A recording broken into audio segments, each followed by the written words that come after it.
من الشيطان الرجيم بسم الله الرحمن الرحيم إن الله وملائكته يصلون على النبي يا أيها الذين آمنوا صلوا عليه وسلموا تسليما اللهم صل على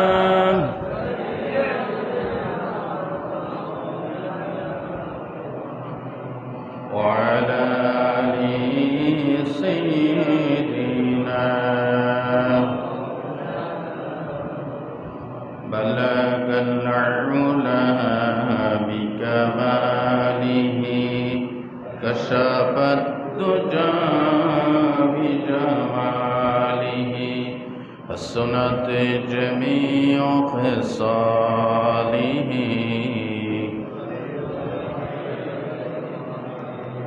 محمد مصطفى تمہیں حبیب پاک داور ہوں شفیع سیاہ مشکل کشائے روز محشر ہوں بلغ العلا بکمالہ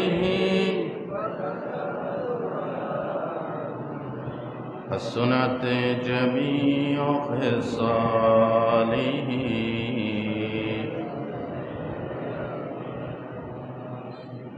আজকের সম্মানিত উপস্থিতি দিনদার ইমানদার কোরআন প্রিয় ইসলাম প্রিয় সর্বস্তরের মুসল্লিবৃন্দ তরুণ আর যুবক বন্ধুগণ পর্দার আড়ালে মা এবং বোনেরা আসসালামু আলাইকুম ওয়া রাহমাতুল্লাহি ওয়া বারাকাতুহু। আপনারা সবাই কেমন আছেন? রব্বুল ইজ্জত ওয়াল জালাল তার আজিম দরবারে কোটি কোটি শুকরিয়া, যিনি আমাদেরকে ভালো রেখেছেন, সুস্থ রেখেছেন।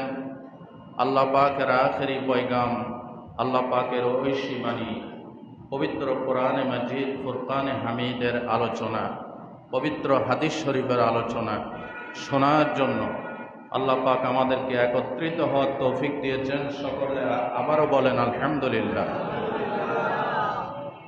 নবী করিম সাল্লাল্লাহু আলাইহি ওয়াসাল্লাম এমন এক মর্যাদা সম্পন্ন জাত, এমন এক মর্যাদা সম্পন্ন সত্তা, এমন এক মর্যাদা সম্পন্ন ব্যক্তিত্ব, আল্লাহ পাক তাকে যে ইজ্জত এবং সম্মান দিয়েছেন, এই ইজ্জত আর সম্মান মর্যাদা অন্য কোনো নবীকে দান করেন নাই, যেটা আমাদের নবীকে দিয়েছেন। আলহামদুলিল্লাহ বলেন।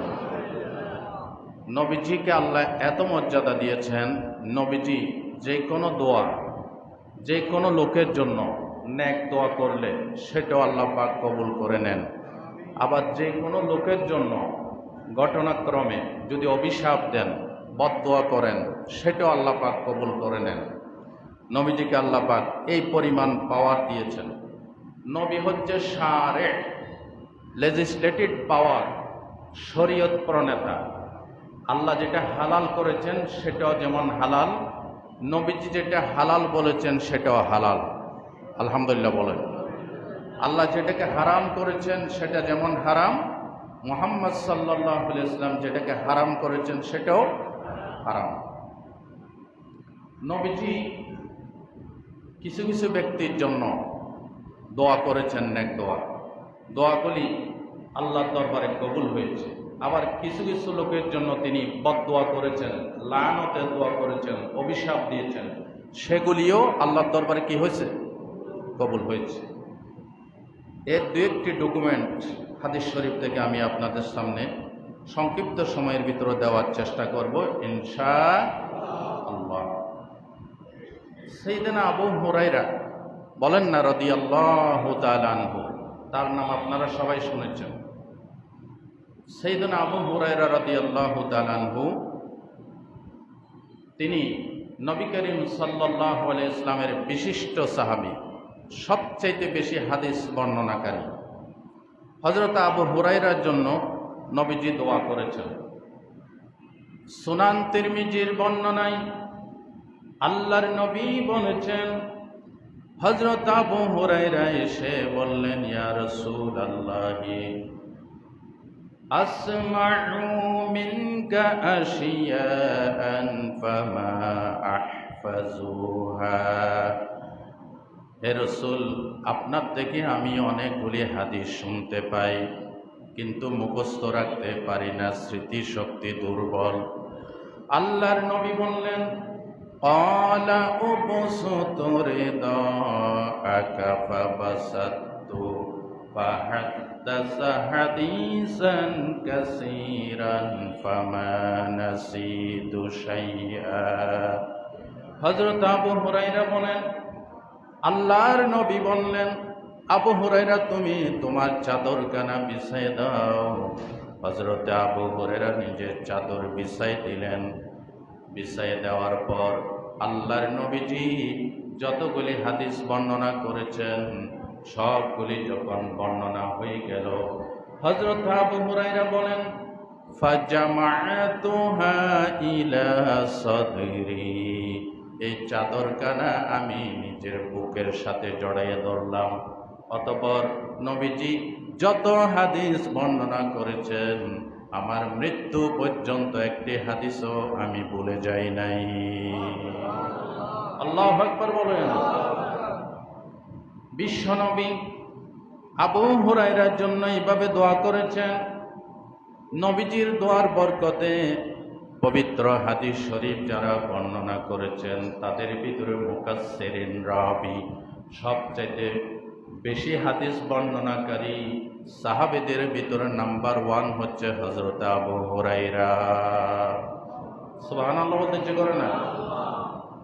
আল্লামা বদরুদ্দিন আইনি রাহমাতুল্লাহি আলাইহি বুখারী শরীফের ব্যাখ্যা গ্রন্থ যিনি লিখেছেন, ওনার বর্ণনা মতে হযরত আবু হুরায়রা 5374টি হাদিস বর্ণনা করেছেন।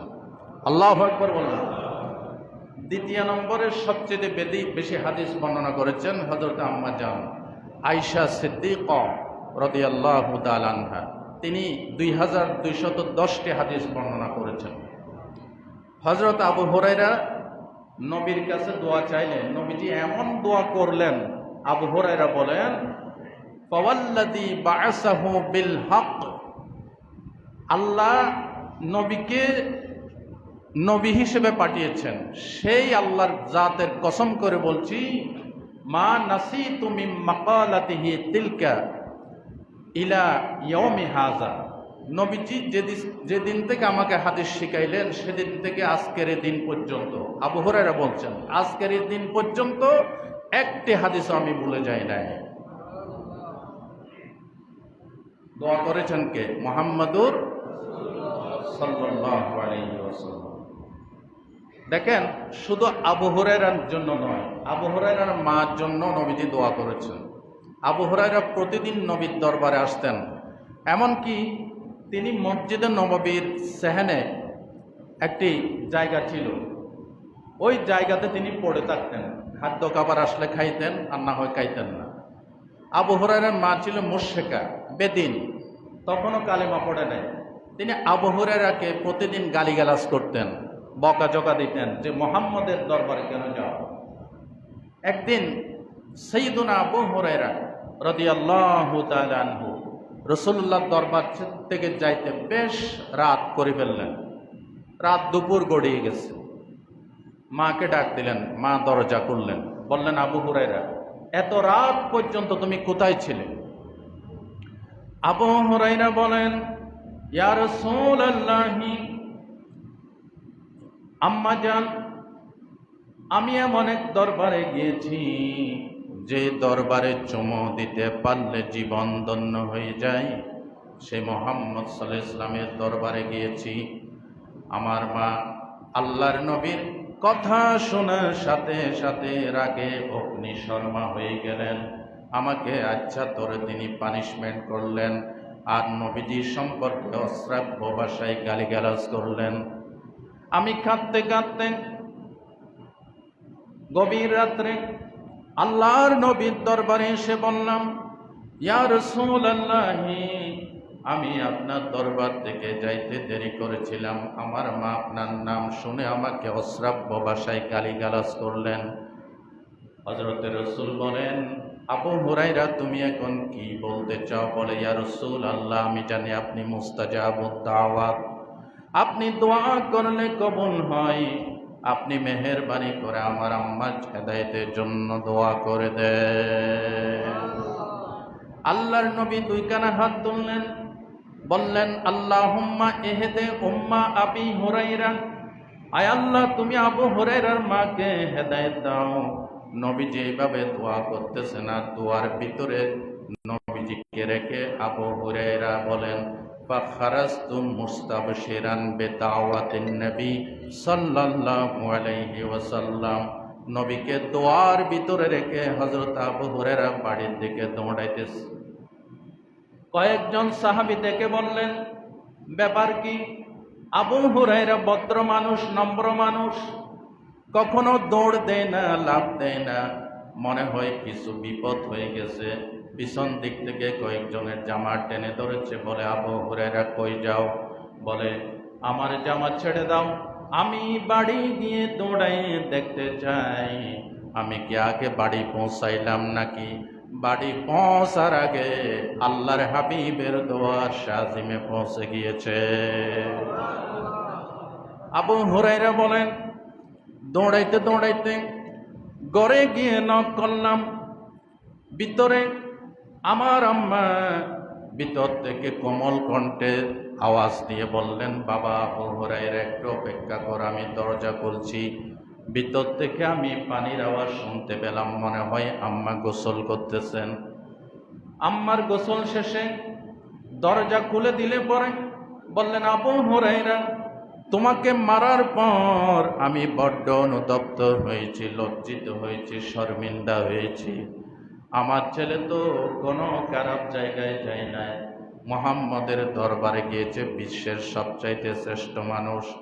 তোমাকে মারার পর বড্ড অনুতপ্ত হয়েছি, আমি নিজের ভুল বুঝতে পেরেছি। আবু হুরায়রা, আমি পাঠ করে নিচ্ছি, আশহাদু আল্লা ইলাহা ইল্লাল্লাহু ওয়াহদাহু লা শারীকা লাহু ওয়া আশহাদু আন্না মুহাম্মাদান আবদুহু ওয়া রাসূলুহু। বলেন আল্লাহু আকবার।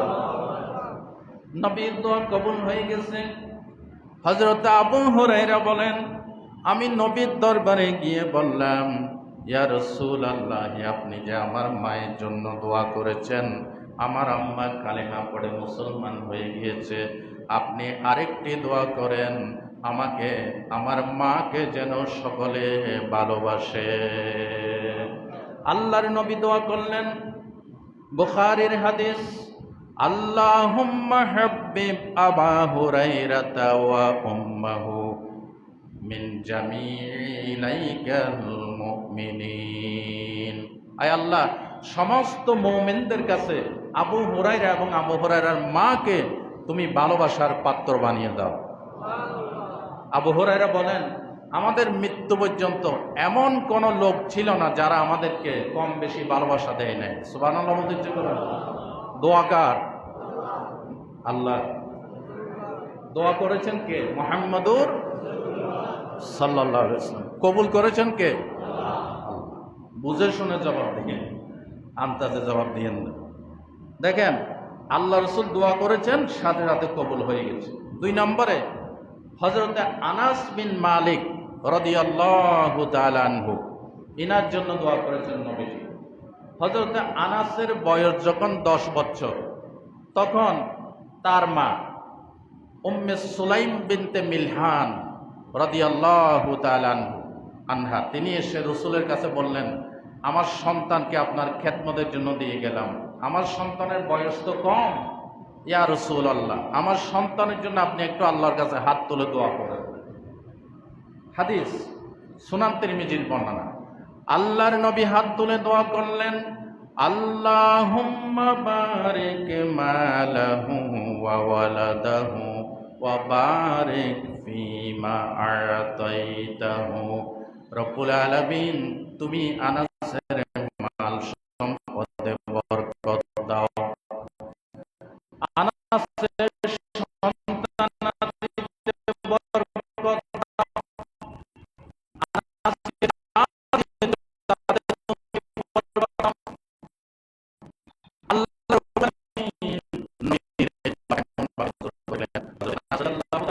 সন্তান আল্লাহ এত বরকত দিয়েছেন, সন্তান হইতে হইতে 120 জনের কোটায় গিয়ে পৌঁছলো।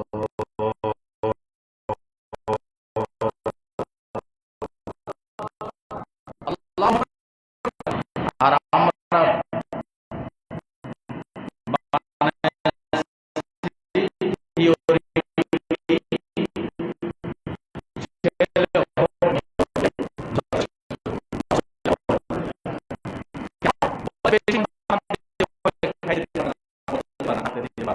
আপনি চিন্তেন, আপনি যখন আসেন নাই, আপনার রিজিকের মালিককে বলতে আজকে হারাই যাব। রাসূলুল্লাহ দোয়া আল্লাহ এমন মঞ্জুর করলেন, সন্তান হইতে হইতে হইতে 120টা হয়েছে। এর ভিতরে মাত্র 2টা কন্যা সন্তান, আর বাকি সব পুত্র সন্তান। হযরত আনাস রাদিয়াল্লাহু তাআলা আনহু 103 বছর হায়াত পান এবং 91 হিজরিতে তিনি বসরায় ইন্তেকাল করেন। হযরতে আনাস বিন মালিক রাদিয়াল্লাহু তাআলা আনহু রাসূলুল্লাহর ইন্তেকালের পরও আরো বহুদিন বহু বছর জীবিত ছিলেন। আল্লাহ রসুল যেদিন ইন্তেকাল হয়ে যাবে সেদিন সাহাবীদেরকে বললেন, সাহাবীরা, আমি সবাইকে দেখতে পাচ্ছি, কিন্তু যেই আমার খাদেম 10 বছর আমার খেদমত করলো সে আনাসকে ডাকা হলো। আনাস আসলেন, বললেন, ইয়া রাসূলুল্লাহ, বলেন আপনার কি খেদমত করতে পারি? আল্লাহর নবী বললেন, আনাস, আমি দুনিয়া থেকে বিদায় হয়ে যাই, 10টি বছর পর্যন্ত আমার খেদমত করেছ, বিনিময়ে কিছুই দিতে পারি নাই। তোমার কোনো আবদার থাকলে, পাওনা থাকলে বলো। কিয়ামতের দিন এমন একটা দিন, যেদিন টাকা পয়সা স্বর্ণ জহরত মণিমাণিক্য কিছুই কাজে লাগবে নাকি? জোরে বলেন, লাগবে? ইয়াউমা লা ইয়ানফাউ মালুন ওয়ালা বানুন। আল্লাহ পাক বলেন, সে কিয়ামতের দিন ধন সম্পদ সন্তান সন্ততি কোনো কাজে লাগবে না। আল্লাহর নবী বললেন, আনাস, বলো তোমার কোনো পাওনা? হযরত আনাস বলেন, ইয়া রাসূলুল্লাহ, আমার কোনো আপনার কাছে কোনো পাওনা নাই, চাওয়া পাওয়ার কিছু নেই, তবে একটি আবদার আছে। বলে, কি আবদার?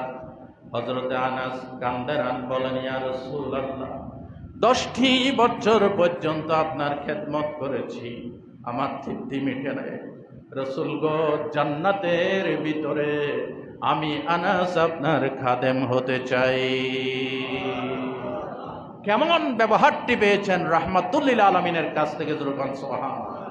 আমি আপনাদের সামনে ইতিপূর্বে বলেছি, এই বাংলাদেশে এমন মন্ত্রী, এমন সচিব, এমন ডিসিও আছে যাদের ঘরে চাকর চাকরানীকে লোহা পুড়ে দাগ দেওয়া হয়েছে। কথা ঠিক কিনা বলেন? এই জন্য আবারও উচ্চারণ করছি, আমাদের আদর্শ কোন লিডার নয়, সত্য রাস্তা থেকে বিবর্জিত, কোরআন হাদিসের আদর্শ বিবর্জিত কোন লিডার নয়। একমাত্র আদর্শ, কেবলমাত্র আদর্শ, শুধুমাত্র আদর্শ মুহাম্মদুর রাসূলুল্লাহ সাল্লাল্লাহু আলাইহি ওয়াসাল্লাম। কথা ঠিক না বেঠিক? রাসূল আমার ভালোবাসা, রাসূল আমার আলো আশা, রাসূল আমার প্রেম বিরহের মূল আলোচনা, রাসূল আমার কাজে কর্মে অনুপ্রেরণা। আল্লাহ কবুল করুন, বলেন আমিন। 3 নাম্বার, আব্দুল্লাহ বিন আব্বাসের জন্য রাসূলুল্লাহ দোয়া করেছেন। আব্দুল্লাহ বিন আব্বাস উনি কে? উনি হচ্ছে রাসূলুল্লাহর চাচাতো ভাই। রাসূলুল্লাহর কি?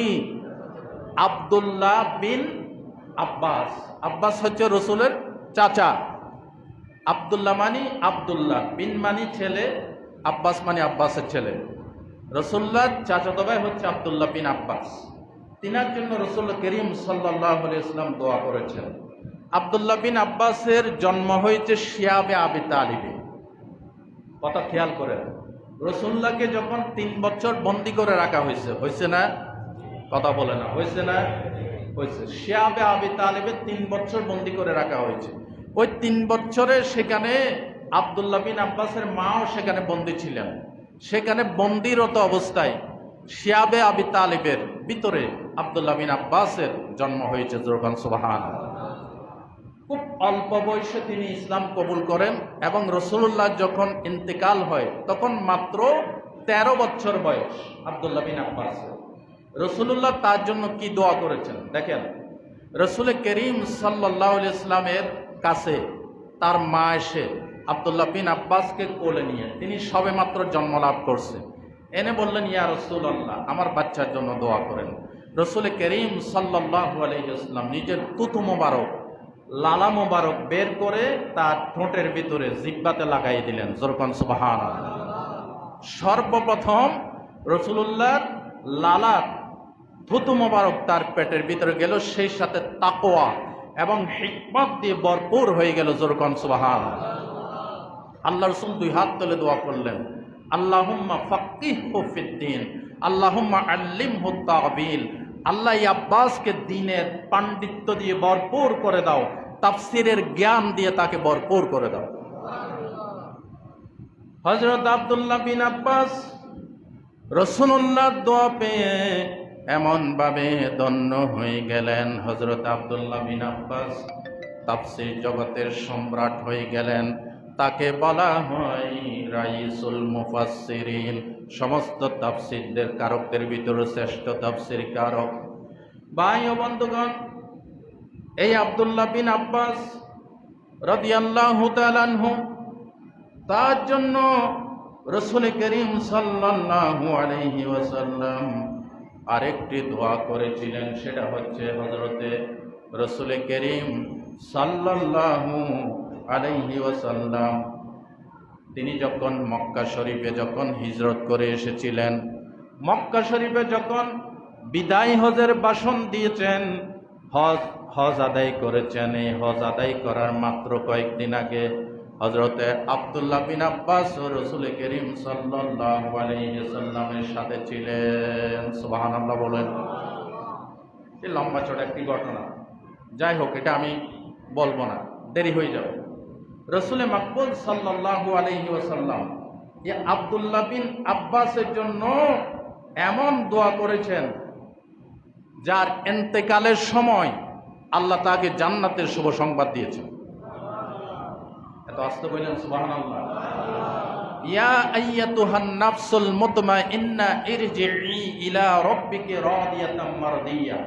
এই আয়াতের তাফসীরে এসেছে তায়েব নগরে হযরত আব্দুল্লাহ বিন আব্বাসের ইন্তেকাল হয়ে যায়। কফিন প্রস্তুত, জানাজা প্রস্তুত, জানাজা শুরু করবেন, ঠিক এক মুহূর্তে দেখা গেল একটি ছোট্ট পাখি এসে আব্দুল্লাহ বিন আব্বাসের কফিনের ভিতরে প্রবেশ করেছে। জোরকান সুবহানাল্লাহ। এই পাখি আর দেখা যায় না। সালাতুল জানাজা হয়ে গেল, সকলে আব্দুল্লাহ বিন আব্বাসের লাশ মোবারক কবরে নামাচ্ছেন। কবরে যখন নামাচ্ছেন, কবরের এক পাশ থেকে পাখির কণ্ঠে একটি গাইবী আওয়াজ আসতেছে। কি আওয়াজ আসতেছে?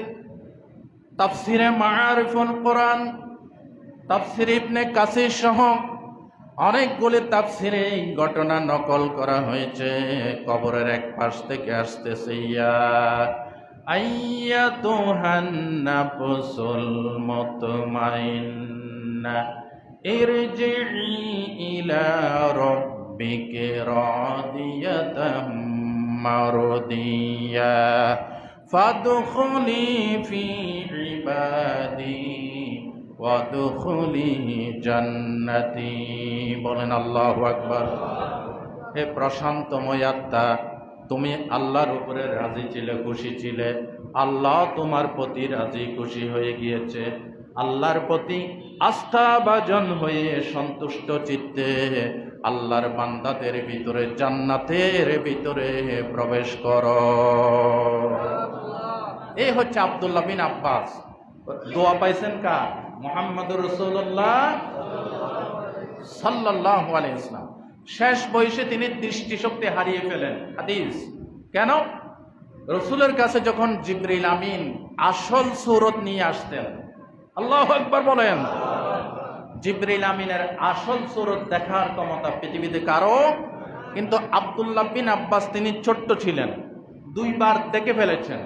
দেখার পর আল্লাহ রসুল বলেছেন তুমি শেষ বয়সে দৃষ্টিশক্তি হারাবে। সুবহানাল্লাহ বলতে ইচ্ছে করুন। ঠিক শেষ বয়সে ইন্তেকালের আগে তিনি দৃষ্টিশক্তি হারিয়ে ফেলেন। জিবরিল আমিনের সেই রৌনক, সেই সৌন্দর্য তিনি বরদাস্ত করতে পারেন নাই। জোরকান সুবহানাল্লাহ। এই আব্দুল্লাহ বিন আব্বাসের নামে তাইফ নগরীতে আমরা দেখে এসেছি, যারা জানেন একবার দেখার তৌফিক দান করে। তাইফের ময়দানে যেখানে রসুল্লাহকে পাথর মেরেছে, রসুল্লাহ 3 জায়গায় বেহুশ হয়ে গিয়েছে। ওই 3 জায়গা দেখতে যখন হাজী সাহেবরা যায়, এই সুবাদে সেখানে তাইফ নগরীতে আব্দুল্লাহ বিন আব্বাসের ইন্তেকাল হয়। সেখানে তার মাকবারা আছে, কবর আছে, এবং মাকতাবাতে আব্দুল্লাহ ইবনে আব্বাস তার নামে বিশাল একটি লাইব্রেরি আছে, কিতাব আছে, এবং মসজিদে আব্দুল্লাহ বিন আব্বাস বিশাল মসজিদ, বিশাল স্থাপনা। আল্লাহ একবার আমাদেরকে দেখার তৌফিক দান করুন। 3 নাম্বার, রসুল করিম সাল্লাল্লাহু আলাইহি ওয়াসাল্লাম হযরত ওমর ফারুকের জন্য দোয়া করেছেন। কি দোয়া করেছেন? ইসলাম গ্রহণের দোয়া। ওমর ফারুক ইসলাম গ্রহণের আগে রসুল্লাহ 2 হাত তুলে দোয়া করেছিলেন। সুবহানাল্লাহ বলেন। ওমর ফারুকের বয়স যখন 26 বছর, তাগাড়া যুবক, তখন তিনি একদিন আবু জেহেল মিটিং কল করেছে, আব্দুল্লাহ ছেলে মোহাম্মদ বেশি বাড়াবাড়ি করতেছে, কে আছো তোমাদের ভিতরে যে ব্যক্তি মোহাম্মদের মাথা কেটে আনতে পারবে? নওজুবিল্লাহ বলেন। ওমর ফারুক গিয়ে বললেন আমি পারবো। যাও।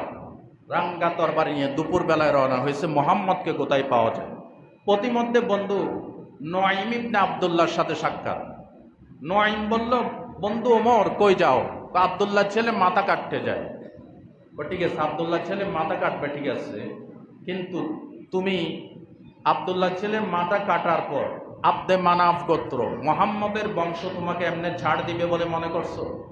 তোমার কথাবার্তা এত সুবিধা মনে হচ্ছে না, মনে হয় তুমিও মনে হয় মুসলমান হয়েছে। নুআইম বলল, আগে আমার কথা বাদ দাও, তোমার ঘরের আপন লোক, তোমার বোন এবং তোমার ভগ্নিপতি বোন জামাই ইসলাম কবুল করেছে। সুবহানাল্লাহ। ওমর ফারুক যাচ্ছিল নবীকে কাটতে, গতি পাল্টাইয়া বোনের বাড়ির দিকে রওনা করছে। আস্তে আস্তে বোনের ঘরের দরজার সামনে গিয়ে কান পেতে শুনলেন ভিতর থেকে কোরআনের আওয়াজ শোনা যায়। ওমর বললেন, এই আওয়াজ তো আমি কয়েকদিন আগে মোহাম্মদের মুখে কাবা শরীফে তার পিছনে সালাতরত অবস্থায় আমি শুনেছি, তাহলে তো কথা ঠিক, মুসলমান হয়েছে। দরজায় নক করলেন। ওমরের কণ্ঠস্বর শুনে বোন এবং বোনের জামাই সাঈদ দুইজনে হযরত খাব্বাবের কাছে কোরআনের দীক্ষা নিচ্ছিলেন, কোরআন শিখছিলেন। কোরআনের পাতাটার সাথে সাথে লুকাই ফেললেন। কোরআন তো তখন এরকম বাইন্ডিং আকারে ছিল না, এটা গাছের পাতার উপরে, পাথরখণ্ডের উপরে, হাড্ডির উপরে, বিভিন্ন পত্র পল্লবের উপরে লেখা ছিল। ওই যে টুকরাটা পড়তেছিলেন ওইখানে সূরা তহা লেখা ছিল, এটা লুকিয়ে ফেললেন। দরজা খুলে দিলেন, বললেন, বোন আমি আসার আগে কি করতেছিলে? বলে কিছু না। বলে না, তোমরা তোমাদের জবান থেকে যে আওয়াজটা আমি শুনেছি, এই ঠিক একই আওয়াজ কয়েকদিন আগে মোহাম্মদের মুখে শুনেছি। যেরকম সুবহানাল্লাহ। তোমরা মুসলমান হয়েছো, কোনো সন্দেহ নেই। বোন জামাই বলল, সাঈদ বলল, ওমর আচ্ছা সত্য ধর্ম যদি তোমার ধর্ম ছাড়া অন্য কোথাও লুকাই থাকে, তাহলে তোমার সিদ্ধান্ত কি হবে? এই কথা শোনা মাত্র ওমর বোনের জামাইকে এমনভাবে আঘাত প্রতিঘাত শুরু করলেন। আঘাত করতে করতে বোন জামাই মাটিতে লুটে পড়লেন। বোন ফাতেমা এসে বাধা দেওয়ার চেষ্টা করলেন। বোনকে একটা ধাক্কা দিয়ে এমনভাবে জোরে মাটিতে ফেলে দিলেন, বোনের চেহারা রক্তাক্ত হয়ে গেল। বোন বললেন, ভাই ওমর আমি আর গোপন রাখবো না, তোমাকে সামনে নিয়ে ঘোষণা করতেছি, আশহাদু আল্লা ইলাহা ইল্লাল্লাহু ওয়াহদাহু লা শারীকা লাহু ওয়া আশহাদু আন্না মুহাম্মাদান আবদুহু ওয়া রাসূলুহু। সুবহানাল্লাহ। বোন বললেন, ভাই ওমর, আমি আর গোপন করতে চাই না, আমি এবং আমার জামাই মুসলমান হয়েছে, বলো তোমার কোনো আপত্তি আছে নাকি? এবার ওমর বোনের চেহারায় নিজের আপন রক্ত দেখে তার ভিতরে পরিবর্তন হয়ে গেল। ব্যাপার কি? রক্ত ঝরবে, এরপরে এটা কোন ধর্ম, যে ধর্ম ছাড়তে রাজি নয়। বললেন, বোন আমার, আমি আসার আগে যে টুকরা পড়তেছিল এই টুকরাটা আমাকে একটু দাও, আমি একটু নিজে পড়ে দেখতে চাই। বোন বললেন, ভাই ওমর, তুমি নাপাক, তুমি মূর্তি পূজা করো, গাছ পূজা, বাঁশ পূজা করো, এই কালাম পবিত্র ছাড়া কেউ টাচ করতে পারে না, তুমি পবিত্র হয়ে আসো আর আমাকে ওয়াদা দাও এই কালামের সাথে কোনো বেয়াদবি করবে না। ওমর ওযু গোসল করে আসলেন, হাত মুখ ধুয়ে আসলেন, পবিত্র হয়ে আসলেন, বললেন, কমিটমেন্ট করলাম, ওয়াদা দিলাম, আল্লাহর কালামের সাথে বেয়াদবি করব না, আমাকে দাও। এবার ওই যে খাব্বাব, যিনি তাদেরকে কোরআন শিক্ষা দিচ্ছিলেন, তিনি ভিতর থেকে লুকিয়েছিলেন, বের হয়ে আসলেন। তিনি বলতেছেন, আমার মনে হয় গত বৃহস্পতিবার দিন আল্লাহর নবী দুই হাত তুলে দোয়া করেছেন, আল্লাহুম্মা আইজ্জিল ইসলাম বিহাযাইনি বিআহাব্বির রাজুলাইন বিউমর ইবনুল খাত্তাব ও বিআবি জাহালিন। আয় আল্লাহ রব্বুল আলামিন, এই মক্কাতে দুইজন ওমর আছে, একটা আবু জেহেল, তাকে ওমর বলা হতো, আরেকজন খাত্তাবের ছেলে ওমর। এই দুইজন থেকে যে কোনো একজনকে ইসলামের কোলে এনে ইসলামকে সম্মানিত করে দাও। খাব্বাব বলেন, আমার মনে হয় গত বৃহস্পতিবার দিন আল্লাহর নবী যে দোয়া করেছেন, নবীর দোয়া আরশ আজিমে পৌঁছে গিয়েছে। ওমর ফারুক রাদিয়াল্লাহু তাআলা আনহু এবার সূরা তাহা পড়তেছেন।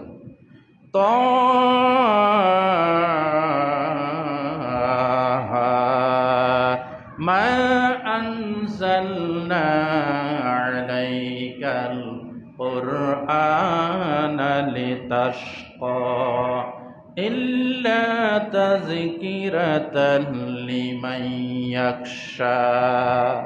তাহা মা আনজালনা আলাইকাল কুরআনা লিতাশকা। ও হাবিব, এই কোরআন আমি আপনাকে হতভাগা, আপনি হতভাগা হবেন, দুর্ভাগা হবেন, এই জন্য আমি কোরআন নাজিল করি নাই।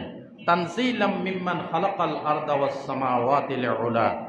এই কোরআন থেকে হেদায়েত তারাই পাবে যারা আল্লাহকে ভয় করে।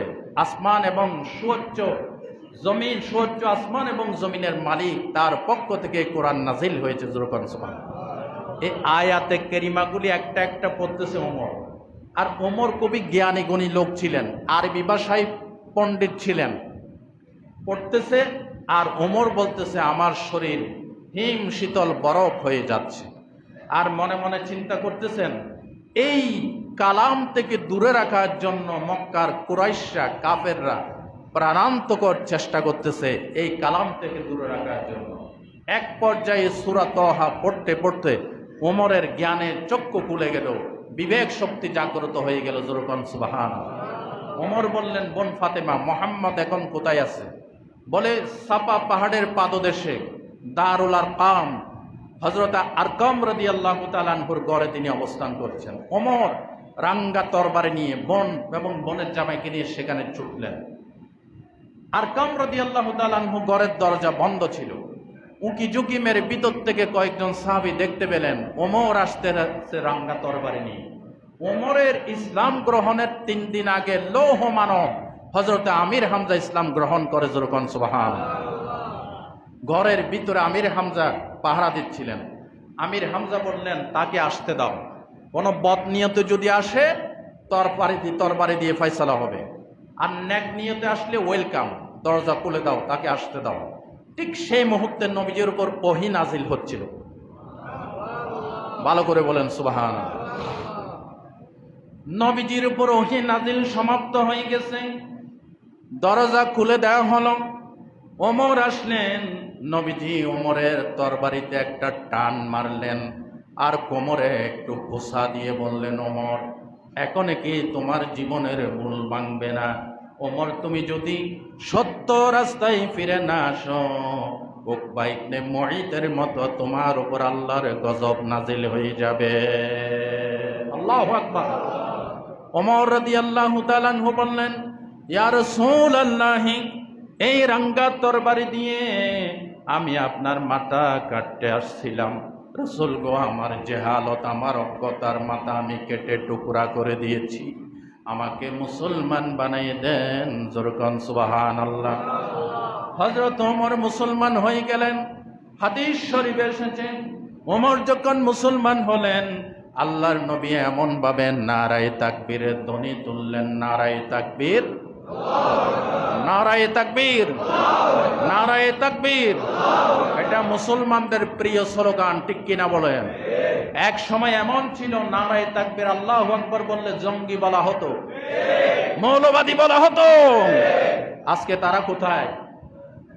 আসল দেশ বিরোধী, আসল ইসলাম বিদ্বেষী তারাই, যারা দেশের স্বার্থকে বিকিয়ে দিয়ে হিন্দুদের কাছে মাথা নত করে। কথা ঠিক কিনা বলেন? নারায়ে তাকবীর আল্লাহু আকবার মুসলমানদের ইমানি স্লোগান। একজন হাত তুলেন, বলেন হুজুর এটা জঙ্গিবাদের, এটা রাজাকারদের স্লোগান। দেখি বলেন তো, হাত তুলে বলেন, আছেন কেউ? এই স্লোগান কে শিখাইছে? আল্লাহ এবং রাসূল। এই স্লোগান কে শিখাইছে? আজানের শুরুতে কি, ইকামতের শুরুতে কি, নামাজের শুরুতে কি? পুত্র সন্তান, মেয়ে সন্তান জন্মগ্রহণ করলে আগে কি শোনান লাগে? আল্লাহ। জীবনের শেষ নামাজ সালাতুল জানাজা, প্রথম শব্দ কি, শেষ শব্দ কি? এর সিগনিফিকেন্স কি? এর সিগনিফিকেন্স হচ্ছে একজন মুসলমানের জন্ম থেকে শুরু করে মৃত্যু পর্যন্ত সব জায়গায় আল্লাহ পাকের বিরাটত্ব, মহানত্ব, নারায়ে তাকবীর আল্লাহু আকবার ঘোষণা করতে হবে। ঠিক কিনা বলেন? যারা নারায়ে তাকবীর আল্লাহু আকবারকে উৎখাত করতে চেয়েছিল, আল্লাহ তাদেরকে জমিন থেকে মাইনাস করে দিয়েছে। ঠিক কিনা বলেন? খবরদার আল্লাহ এবং রাসূলের বিরুদ্ধে লাগবেন না, আমরা মরে যাব। ইসলাম আমাদের কারো সম্পত্তি নয়, ইসলাম কার? আল্লাহ। ওমর যখন মুসলমান হলেন, নবীজি এত জোরে নারায়ে তাকবীর আল্লাহু আকবার স্লোগান তুললেন, সাহাবীরা এত জোরে নারায়ে তাকবীর আল্লাহু আকবার স্লোগান তুললেন। হাদিস শরীফে এসেছে, সাফা পাহাড় থেকে এখানে আরকামের গড় থেকে কাবাগর পর্যন্ত এই তাকবীরের আওয়াজ শোনা যাচ্ছে। হঠাৎ করে হযরত জিবরিল আমিন এসে বললেন, ইয়া রাসূলুল্লাহ, ওমরের ইসলাম গ্রহণে শুধু আপনি নন, আসমানেও তাকবীর ধ্বনি চলছে। সুবহানাল্লাহ বলতে ইচ্ছে করে না? প্রভু তুমি বলেছ ওমর দেবে না, প্রভু তুমি বলেছ রাসূল দেবে না, বলনি দেবে না ওমর, বলনি দেবে না হামজা, তারিক, খালেদ, বিজয়ী সমর। প্রভু তুমি বলেছ রাসূল দেবে না। আল্লাহ রসুল বলেছেন আমার পরে নবী হবে না, কিন্তু আমার পরে ওমর আসবে না, এই কথা নবীজি বলেন নাই। আল্লাহ মুসলিম বিশ্বের প্রত্যেকটি দেশে দেশে ওমরের মতো লৌহ মানব দান করেন, বলেন আমিন। আরো জোরে কোন আমিন। রসুল যে দোয়া করেছেন বৃহস্পতিবার রাত্রে, আল্লাহ ওমরকে ইসলামের জন্য কবুল করো, কবুল হয়েছে না? যখন হয়েছে, এমন কবুল হয়েছে, ইসলাম তো কবুল করছে করছে, আশরায়ে মুবাশশারার সার্টিফিকেট প্রাপ্ত 10 জন সাহাবের ভিতরে ওমর অন্যতম একজন। খোলাফায়ে রাশেদা, যারা ইসলামী রাষ্ট্রের খেলাফতের প্রেসিডেন্টের দায়িত্ব পালন করেছে, তাদের ভিতরে ওমর অন্যতম একজন। শুধু তাই নয়, রাসূলুল্লাহর মৃত্যুর পরও, তিরোধানের পরে রাসূলুল্লাহর পাশে কবর রচিত হয়ে যারা ধন্য হয়েছেন, তার ভিতরে আবু বকরের পাশে ওমর একজন। কেমন ভাবে দোয়া কবুল হয়েছে? আলহামদুলিল্লাহ বলবেন। চতুর্থ নাম্বার, হযরত সাইয়েদনা আবু বকর রাদিয়াল্লাহু তাআলা, ইনার জন্য রাসূলুল্লাহ দোয়া করেছেন। কি দোয়া করেছেন? হযরত সাদ ইবনে আবি ওয়াক্কাস বয়স যখন সাদ ইবনে আবি ওয়াক্কাস রাদিয়াল্লাহু তাআলা আনহু তিনি অল্প বয়সে ইসলাম কবুল করেছেন। আপনাদের কষ্ট হচ্ছে? ইনি একদিন এসে বললেন, ইয়া রাসূলুল্লাহ, আপনি আমার জন্য এমন একটা দোয়া করেন যে আমি দোয়া করলে যেন কবুল হয়ে যায়, মুস্তাজাবুদ দাওয়া। রাসূলুল্লাহ হাত তুলে দোয়া করলেন, আল্লাহুম্মা ইস্তাজিব লিসাদিন ইজা দাআকা। রাসূলুল্লাহ দোয়া করলেন, আল্লাহ তুমি সাদকে এমন ভাবে কবুলিয়ত দান করো যাতে যখন দোয়া করে সাথে সাথে কবুল হয়ে যায়। তবে দোয়া কবুলের জন্য রাসূলুল্লাহর সাথে একটা শর্ত দিয়েছিলেন। এটা আছে মুজামুল আওসাত গ্রন্থে। হযরত রাসূল বললেন, আতিব মাতা'আমাকা তাকুন মুস্তাজাবাদ দাওয়াত। সাদ তুমি তোমার খাদ্য খাবারকে হালাল করো, হালাল করলে সাথে সাথে তোমার দোয়া কবুল হয়ে যাবে। আজকে আমাদের দোয়া কবুল হয় না কেন? কারণ হারাম। কারণ কি? হারাম খাদ্য খাবার, সুদ ঘুষ দুর্নীতির কারণে আমাদের দোয়া কবুল হয় না। কথা ঠিক কিনা বলেন? হযরতে সাদের জন্য আল্লাহর নবী এমন ভাবে দোয়া করেছিলেন, আল্লাহ সাদকে মুস্তাজাবুদ দাওয়াত বানিয়ে দাও। হযরতে সাদ বিন আবি ওয়াক্কাসকে আল্লাহ এমন ভাবে দোয়া কবুলের পাত্র বানিয়ে দিলেন। রাসূল করিম সাল্লাল্লাহু আলাইহি ওয়াসাল্লাম ইন্তেকাল করে চলে গিয়েছেন। দেশ চালাচ্ছেন হযরত ওমর ফারুক। পারস্য বিজয় করার জন্য হযরতে সাদ ইবনে আবি ওয়াক্কাসকে ৬০,০০০ সৈন্যবাহিনী দিয়ে পাঠিয়ে দিয়েছেন, তুমি যাও পারস্য বিজয় করে আসো। হযরতে সাদ ইবনে আবি ওয়াক্কাস রাদিয়াল্লাহু তাআলা আনহু পারস্যের বহরাজ নগরী অবরোধ করলেন। টাইগ্রিস নদীর পারে আসলেন গভীর রাত। ৬০,০০০ সৈন্যদেরকে জিজ্ঞাসা করলেন, তোমরা কি চাও কালিমার আওয়াজ সমুদ্রের এই পার পর্যন্ত সীমাবদ্ধ থাক, নাকি ওই পারও নিয়ে যেতে চাও? সাহাবীরা বললেন, আমরা এই কালিমার আওয়াজ, কালিমার পতাকা টাইগ্রিস নদী পার হয়ে ওই পারে নিয়ে যেতে চাই। সাহাবীরা বললেন, তো পারাপারের কোনো ব্যবস্থা নাই, নৌকা নাই, জাহাজ নাই, স্টিমার নাই। পারস্যের নাস্তিক সরকার সম্রাট তারা টাইগ্রিস নদীতে আসার আগেই সেতু ভেঙে দিয়েছে এবং পারাপারের সব ব্যবস্থা তারা উচ্ছেদ করে নিয়েছে, এখান থেকে সরাই নিয়েছে। পার হবে কেমনে? দেখেন কিরকম মুস্তাজাবুদ দাওয়াত, আল্লাহ রাসূলের দোয়ার ফল। হযরতে সাদ ইবনে আবি ওয়াক্কাস বললেন, কোনো ভয় নাই, আমার সাথে সাথে দোয়া পড়ো, নাস্তাঈনু বিল্লাহি ওয়া নাতাওয়াক্কালু আলাইহি হাসবুনাল্লাহু ওয়া নি'মাল ওয়াকিল নি'মাল মাওলা ওয়া নি'মান নাসির। তোমরা আমার পিছনে পিছনে এই দোয়া পাঠ করতে করতে ঝাঁপায়ে পড়ো। ইতিহাস বলতেছে ৬০,০০০ অশ্বারোহী সৈন্য এই দোয়া পাঠ করতে করতে উত্তাল তরঙ্গমালার উপরে ঝাঁপিয়ে পড়লেন। হযরতে সাদের পিছনে পিছনে সবাই মুহূর্তের ভিতরে টাইগ্রিস নদী পার হয়ে গেলেন। হযরতে সাদ বললেন, তোমাদের ভিতরে কেউ কি হারাই গেছে নাকি? বলে না। একজন সাহাবী হাত তুলে বললেন, আমার একটি পানি পান করার পাত্র পেয়ালা হারিয়ে গিয়েছে। হযরতে সাদ বললেন, অপেক্ষা করো, তোমার এই পাত্র ফেরত আসবে। এই কথা বলতে বলতে হঠাৎ করে একটা সমুদ্রের তুফানের সাথে, সমুদ্রের ঢেউয়ের সাথে ওই হারানো বাটিটা তাদের কাছে ফিরে চলে আসলো। কেমন মুস্তাজাবুদ দাওয়াত! আল্লাহু আকবার বলেন। তারা আফ্রিকার জঙ্গলে তাদেরকে থাকতে দেওয়া হলো। পারস্যের ওই নাস্তিক রাজার সৈন্য সামন্তরা তাদেরকে ধরে নিয়ে গেল আফ্রিকার জঙ্গলে, তাদের জন্য রাত্রে থাকতে ব্যবস্থা করে দেওয়া হলো। তাদের ধারণা ছিল হিংস্র জন্তু জানোয়াররা এদেরকে খেয়ে শেষ করে ফেলবে, আমরা যুদ্ধ করা লাগবে না। হযরত সাদ বিন আবি ওয়াক্কাস বলেন, একটি মঞ্চ বানাও। একটি মঞ্চ বানালেন।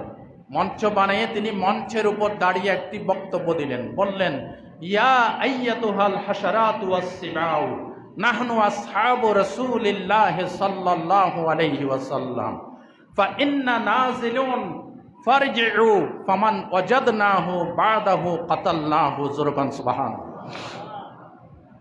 হযরত সাদ ইবনে আবি ওয়াক্কাস বলেন, হে হিংস্র জন্তু জানোয়ার শোনো, আমরা আল্লাহ রসুলের সাহাবী এখানে দিন প্রচার করতে এসেছি, আজকে এখানে রাত্রি যাপন করব। আমাদের এই ঘোষণার পর আমাদের সামনে যদি কোনো হিংস্র জন্তু জানোয়ার পড়ে তরবারে দিয়ে ফয়সালা হবে।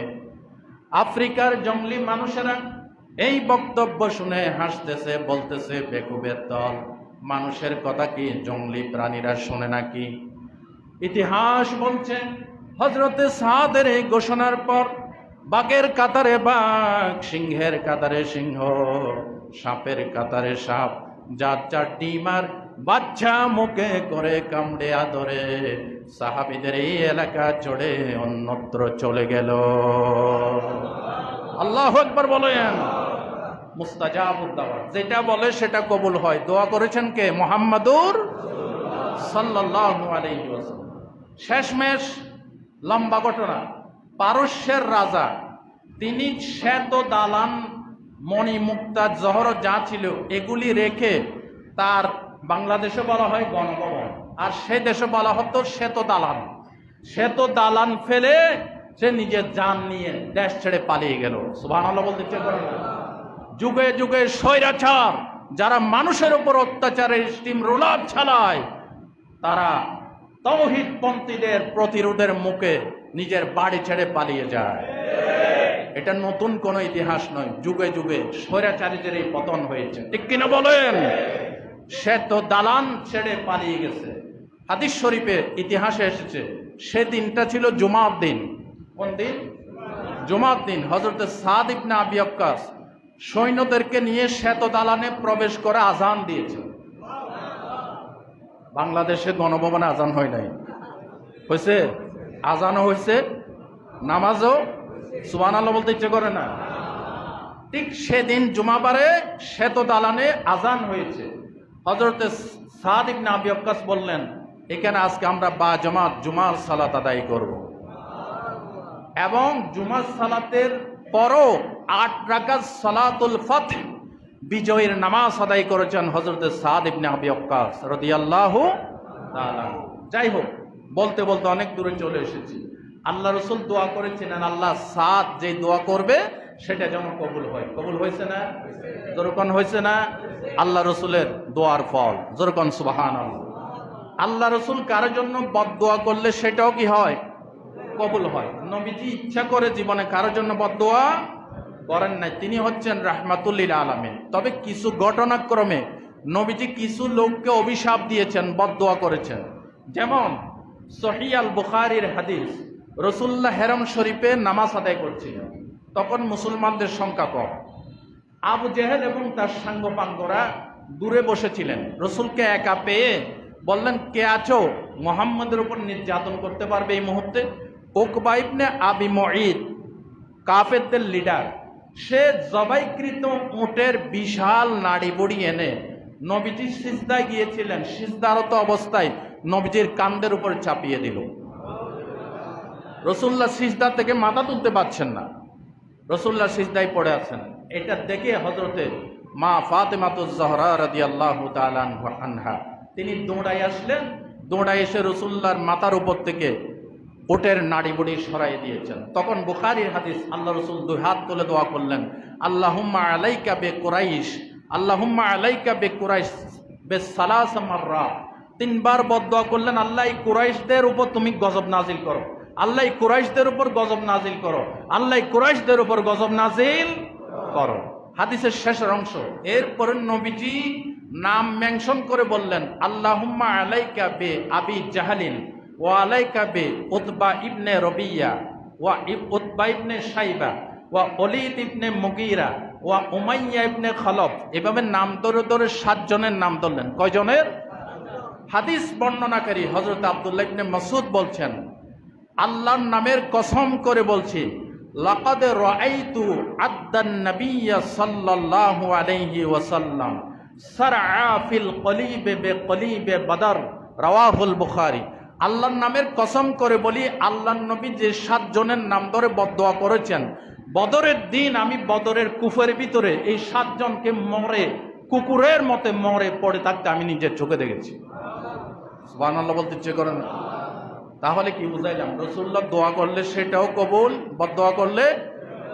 আরেকটি ডকুমেন্ট বুখারী শরীফের কিতাবুল ইলম, পারস্য সম্রাট পারভেজের কাছে রাসূলুল্লাহ একখানা চিঠি লিখেছিলেন ইসলাম গ্রহণের দাওয়াত দিয়ে। এই চিঠিখানা পেয়ে পারস্য সম্রাট পারভেজ এমনভাবে রাগান্বিত হলেন যে এর তো সাহস কম না মুহাম্মদের, আমার একজন প্রজা হয়ে সে আমার নামের আগে মোহাম্মদ তার নামটা লিখলো, সাহস তো কম না। চিঠিখানা ছিঁড়ে টুকরা টুকরা করে ফেলেছে, বলেন নাউজুবিল্লাহ। চিঠি টুকরা করে 2 জন দূতকে পাঠাই দিয়েছে, মোহাম্মদকে আমার পারস্যে গ্রেপ্তার করে আনা। মোহাম্মদ সাল্লাল্লাহু আলাইহি ওয়াসাল্লাম যখন শুনলেন তার চিঠি টুকরা টুকরা করা হয়েছে, রাসূল করিম সাল্লাল্লাহু আলাইহি ওয়াসাল্লাম, বুখারীর হাদিস, ফাদাআ আলাইহিম রাসূলুল্লাহ সাল্লাল্লাহু আলাইহি ওয়াসাল্লাম আইয়ুমাজ্জিকু কুল্লা মুমাজ্জাকিন। রাসূলুল্লাহ দোয়া করলেন, আল্লাহ আমার চিঠি যেমন টুকরা টুকরা করছে এই পারভেজকে, পারস্য সম্রাটকে এবং তার দেশকে আল্লাহ তুমি টুকরা টুকরা করো। জোর বলেন নাউজুবিল্লাহ। এই 2 জন দূত যখন রাসূলুল্লাহকে অ্যারেস্ট করতে আসছে, ঠিক সেই মুহূর্তে পারস্য তার দেশে নিজের পারিবারিক কোন্দলের কারণে সেদিন রাত্রে পারস্য সম্রাট পারভেজের ছেলে শেরওয়া তার পিতাকে নিজ হাতে হত্যা করে রাষ্ট্রীয় ক্ষমতা দখল করে। জোরে বলেন নাউজুবিল্লাহ। দেখছেন আল্লাহ রাসূলের দোয়া কবুল হয়েছে না? হয়েছে নি? বদদোয়া কবুল হয়ে গেছে। এইভাবে ডকুমেন্ট শত ডকুমেন্ট দৃষ্টান্ত হাদিস শরীফে আছে। আল্লাহ আমাদেরকে রাসূলুল্লাহর এই ইজ্জত এই মর্তবা সম্পর্কে বোঝার তৌফিক দান করুন। এমন একজন রসুল পাইছি ভাইয়েরা, যিনি দোয়া করলে কবুল হয়, বদদোয়া করলেও কবুল হয়। যে রসুলের আদর্শ মানলে দেশ সুন্দর হয়, যে রসুলের আদর্শ বিচার ফয়সালাই মানলে মানুষেরা ন্যায় বিচার পায়, যে রসুলের আদর্শ রাষ্ট্রীয়ভাবে কায়েম হলে দেশের চুরি ডাকাতি বন্ধ হয়। কথা ঠিক কিনা বলে? সেই রসুলের আদর্শ আমরা মানতে রাজি আছেনি? আল্লাহ আমাদেরকে কবুল করেন, বলে না আমিন। আপনারা আমার জন্য একটু খাস করে দোয়া করবেন। আগামী বৃহস্পতিবার দিন আমি খাগড়াছড়িতে দাওয়াত নিয়েছি, আগামী অক্টোবরের 3 তারিখ। খাগড়াছড়ি আর কখনো যাই নাই, এমনভাবে আমাকে ধরলো যে যাইতেই হবে। আমি বললাম মাহফিল কীরকম? হুজুর বড় আকারের মাহফিল হবে। তো আলহামদুলিল্লাহ দাওয়াত নিয়েছি। কথাটা এই জন্য বলতেছি, এখানে যদি শ্রদ্ধাদের ভিতরে আপনাদের ভিতরে খাগড়াছড়ির কোনো ভাই থাকেন আনুষঙ্গিক কিছু আলোচনার জন্য, নামাজের পরে একটু বসবেন, আমি কিছু আনুষঙ্গিক আলোচনা করবো ইনশাআল্লাহ। একটি ঘোষণা, সম্মানিত ভাইরা, মুফতি হারুন ইজহার আমাদের চট্টগ্রামের একজন নাম করা ব্যক্তিত্ব, যিনি কারাবরণ করেছেন হকের পক্ষে থাকার জন্য। উনি একটি দাওয়াতনামা পাঠিয়েছেন, সেটা হচ্ছে আগামী আজকেই তো 27 সেপ্টেম্বর হইতে 6 অক্টোবর পর্যন্ত চট্টগ্রামের ঐতিহ্যবাহী জমিয়তুল উলুম আল ইসলামিয়া লালকান বাজার মাদ্রাসা মাঠ প্রাঙ্গণে চট্টগ্রাম ইসলামী বইমেলা 2024 অনুষ্ঠিত হবে। উক্ত বইমেলায় দেশ বরেণ্য উলামায়ে কেরাম, লেখক, পাঠক এবং প্রকাশকদের সম্মিলন ঘটবে ইনশাআল্লাহ। এই সুন্দর আয়োজনে সর্বস্তরের মুসলিম পন্থী ভাইদেরকে এবং দলমত নির্বিশেষে সকলকে এই বইমেলায় দাওয়াত দেওয়া যাচ্ছে। আপনারা যারা পারেন বইমেলায় অংশগ্রহণ করবেন ইনশাআল্লাহ।